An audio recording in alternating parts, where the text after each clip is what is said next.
Hey, it's me. I'm back with another book review. Today we're going to be talking about Reason and Romance by Terrance Layhew. We're not going to be talking about what's going on with my hair right now.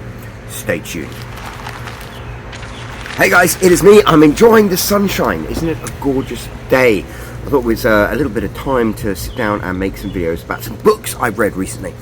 And first on the list is this one, Reason and Romance by Terrance Layhew.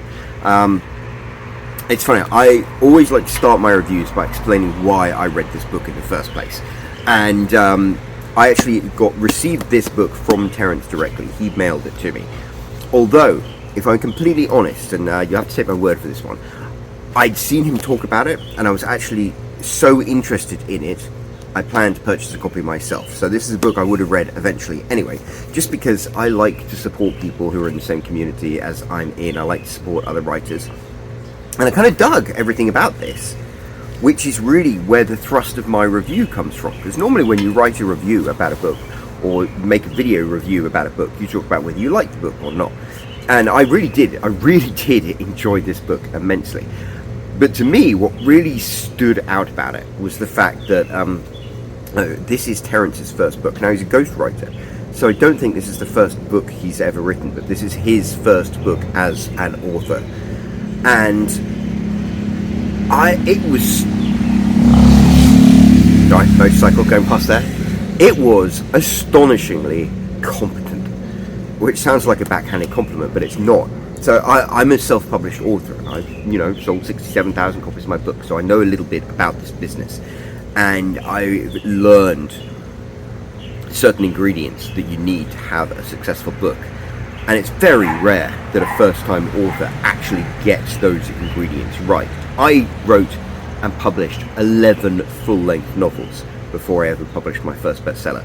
So what really got me is somebody who makes their living writing romance books, who is immersed in romance as a genre. This book stood out to me because it ticked so many of the boxes you need to when it comes to a romance book. The cover is a perfect example. So your book cover, they always say don't judge a book by its cover, but of course we all judge books by their cover. And when it comes to selling books online, your cover is kind of like the dress code. So I write steamy romantic suspense novels, so I have like this bare-chested, super manly man on the cover all the time, which is great because that appeals to my audience. There is another audience of people who appreciate authors like Tessa Bailey or Fiona Walker, who like these stylized, I don't want to call them cartoonish, but these drawn covers. And yet this book has such an effective cover that it would look absolutely in place right alongside authors like Tessa Bailey and other very successful romance authors who use this style of cover. So it's really rare that a first-time author gets detail like that just right straight out of the bat. The next thing you've got to have a successful book is the concept. You've got to really just grab people somehow, and that's where again this book is just startlingly competent, because the concept of it is really strong. Reason and Romance, you might have guessed, is kind of a homage to Pride and Prejudice, which is the quintessential, original, greatest romance book of all time. And it even goes down to having a hero called George Austen, who's a writer. It's a unique concept because the idea of rewriting Pride and Prejudice with a contemporary setting is something that's been done. They've done every single iteration of Pride and Prejudice you could possibly think of. There was Pride and Prejudice and Zombies. They even made a movie of that one. It's not bad, actually. So, it's very well trodden territory. What's really cool about this is an original take on it. It's, imagine if you had Pride and Prejudice set in the modern day, except you saw it really through Mr. Darcy's perspective. And it's written by a male writer. So in terms of having an interesting concept and an interesting premise, this book again is startlingly competent, because when it comes to romance books, and romance readers are voracious readers. They are just wonderful in the way they will keep supporting authors who write books. And so to get a new romance reader to take an interest in your book, you have to have this weird juxtaposition of familiar territory. So like Pride and Prejudice, Tessa Bailey style cover, that's familiar territory. That's saying like, he gets it, he gets our genre. It's the dress code, as I spoke about with covers. And then you need a new twist on it. And the twist is, of course, the fact that it's like a modern day Pride and Prejudice from Mr. Darcy's perspective. That's something new and interesting and a twist. And that's really what you need to have to be successful as a writer. I always say the covers are like dress codes. Like James Bond, when he goes to the ambassador's reception, everyone's wearing a black tie, so everyone's wearing a tuxedo. This is like the tuxedo style cover, except James Bond always blends in while standing out because his tuxedo is like Mason and Sons, and it's like chef's kiss. With the concept of a book, you want to have something that's familiar, like this whole idea of Pride and Prejudice, and then have that zesty twist to it, which in this case I think is having it written by a man, having it written from a male perspective.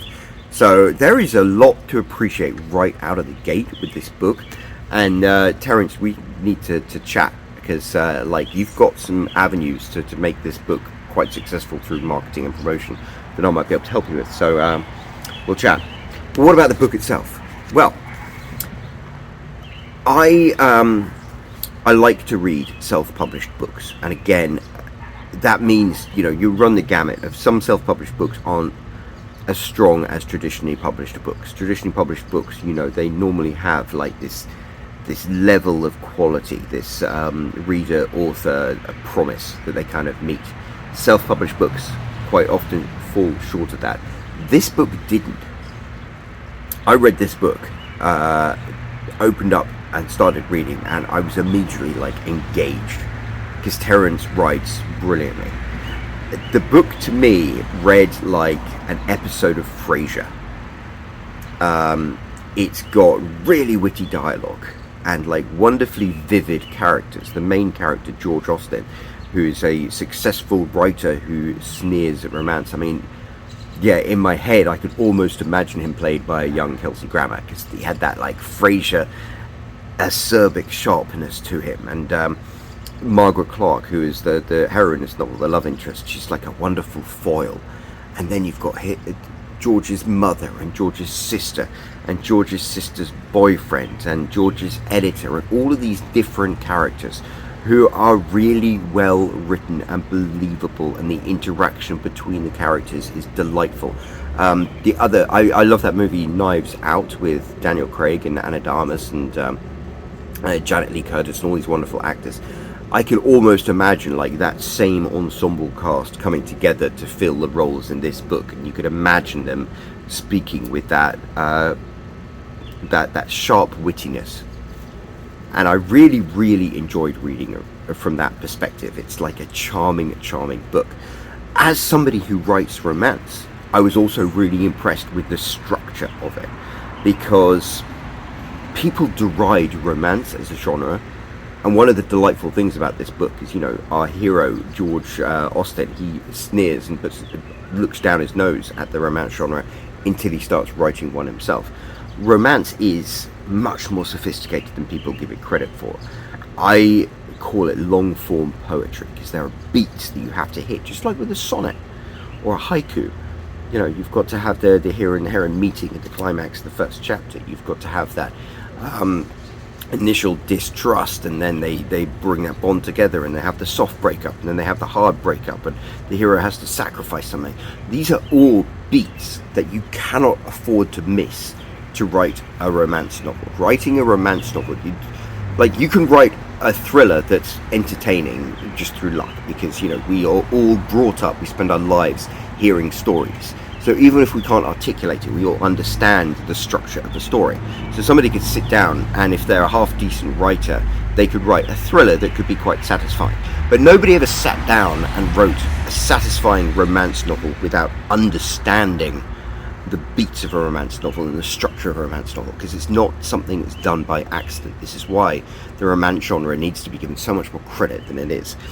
And I was really impressed because this book hit all of the beats of romance. And I mean, for a first time male author writing a romance novel, I did not expect that level of competence. It was really interesting to me just breaking down the structure of the story, where the characters are, because I'm a male author and I write romance, and there are lots of other male authors who write romance, and there are female authors who write romance, and it is interesting to see where male authors and female authors place the emphasis in these love stories. And for me, what I found interesting is George Austen is almost the heroine in this story, so to speak. The heroine and the hero normally have like very specific paths they go on. And even though George Austen as a hero has to go through a certain amount of self-discovery and a sacrifice at the end, which is traditionally the male role in a romance story, he's written in a very believable way as an engaging way as the protagonist of the romance story, which is normally where the female character comes in. So I love it. It's a really zesty twist on romance, but at the same time it follows the formula and the structure of romance. So I was really, really impressed. And it's funny, I received my copy of With a Mind to Kill, the new James Bond book, when I was halfway through reading this, and everyone else on Instagram was posting pictures of it and wanted to talk about it. And I have to admit, I finished this book before I picked up the James Bond book, because I was that engaged. So if you want, a ringing affirmation of how much I enjoyed this, that's exactly it. I was willing to let James Bond wait on the sidelines just so I could finish this book. And I'm disappointed I didn't get to speak about it earlier, but this cracking read. It really was. So Terrance, I hope to chat to you at some point, because I really have so many questions about putting this book together and what you have next planned for your writing career. But if you're out there and you want a read that's kind of like a classic romantic comedy, but it's got that sharp, acerbic wit of like Frasier, this is a great read, and it's fun. I really enjoy supporting self-published authors, and I really enjoy supporting people, whether they're male authors or female authors, who kind of like push against this whole like fabricated thing of like men's books and women's books. This is a great romance book, whether it was written by a man or a woman, and I think Terrance actually has a lot of talent in that department. And maybe this is not going to be the first romance book he writes. We shall see. Anyway, I'll wrap this up. But I definitely recommend this book. It was a lot of fun, and if you read it, let me know what you think in the comments down below. Cheers. I'm Roland Hume. I've sold 67,000 copies of my books. If you want to find out how I did it, I've got a link right here you can click. And otherwise, don't forget to subscribe. I've got more videos coming soon. Thank you.